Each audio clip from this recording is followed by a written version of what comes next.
जय श्री कृष्णा। राधे राधे।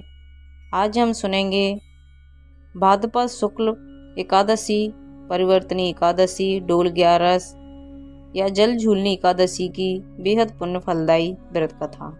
तो आइए सुनते हैं। एक बार युधिष्ठिर ने श्री कृष्ण से कहा, हे भगवान, भाद्रपद शुक्ल एकादशी का नाम क्या है? कृपया कर मुझे उसकी विधि तथा उसका महत्तम सुनाइए। तब भगवान श्री कृष्ण कहने लगे कि इस पुण्य, स्वर्ग और मोक्ष को देने वाली एकादशी, जो सब पापों का नाश करती है, इस उत्तम वामन एकादशी का महत्तम मैं तुमसे कहता हूँ। तुम ध्यानपूर्वक सुनो। इसे पद्मा, परिवर्तनी एकादशी, जयंती एकादशी या डोल ग्यारस या जल झूलनी एकादशी भी कहा जाता है। अगर मनुष्य इस एकादशी का यज्ञ करता है तो उसे वाजपेय यज्ञ के समान फल प्राप्त होता है। पापियों का पाप नाश करने के लिए इस व्रत से बढ़कर कोई दूसरा व्रत नहीं है। जो मनुष्य इस दिन मेरी वामन स्वरूप की पूजा करता है, उसे तीनों लोग पूज्य होते हैं। इस व्रत को करने से मोक्ष की प्राप्ति होती है।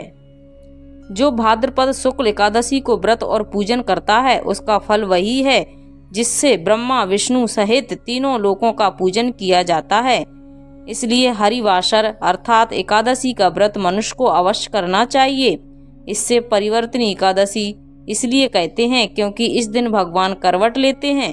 श्री कृष्ण के वचन सुनकर युधिष्ठिर ने कहा, ए भगवान, मुझे अति संदेह हो रहा है। आप किस तरह करवट लेते हैं और किस तरह सोते हैं? आपने किस तरह राजा बलि को बांधा था और वामन रूप का रूप धारण किया था?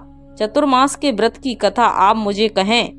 आप जब सोते हैं तब मनुष्य का क्या कर्तव्य है, यह सब आप मुझे विस्तार से बतलाइए। तब श्री कृष्ण ने कहा, हे राजन, एकादशी की व्रत कथा का श्रवण करें। त्रेता युग में बलि नाम का एक दैत्य था।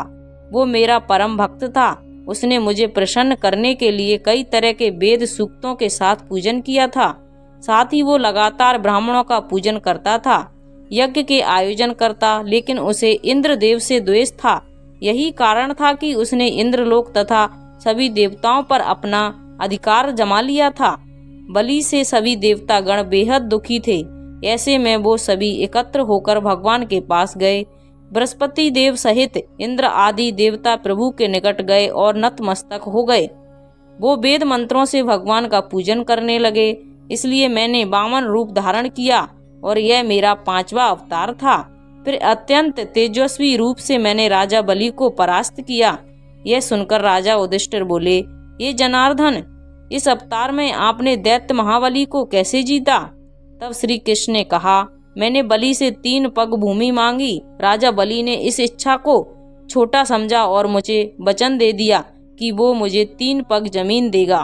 मैंने अपने त्रिविक्रम रूप को बढ़ाकर भूलोक में पद, भूवरलोक में जंघा, स्वर्गलोक में कमर, मयलोक में पेट, जनलोक में हृदय, यमलोक में कंठ की स्थापना कर सत्यलोक में मुख, उसके ऊपर मस्तक स्थापित किया। सूर्य, चंद्रमा आदि सब ग्रह और देवता गणों ने अलग अलग तरह से वेद सूक्तों से प्रार्थना की। तब मैंने राजा बलि का हाथ पकड़ा और कहा, हे राजन, एक पद से पृथ्वी, दूसरे से स्वर्गलोक पूर्ण हो गए। अब तीसरा पग कहाँ रखूं? इतने में ही राजा बलि ने अपना मस्तक मेरे सामने झुका दिया। ऐसे में मैंने अपना पैर उसके मस्तक पर स्थापित कर दिया। इससे वह पाताल को चला गया। उनकी विनम्रता देख मैंने उससे कहा कि मैं हमेशा तुम्हारे पास ही रहूंगा। फिर भाद्रपद शुक्ल एकादशी के दिन बलि आश्रम पर मेरी मूर्ति स्थापित की गई। ठीक उसी तरह दूसरी मूर्ति क्षीर सागर में शेषनाग के षष्ठ पर हुई।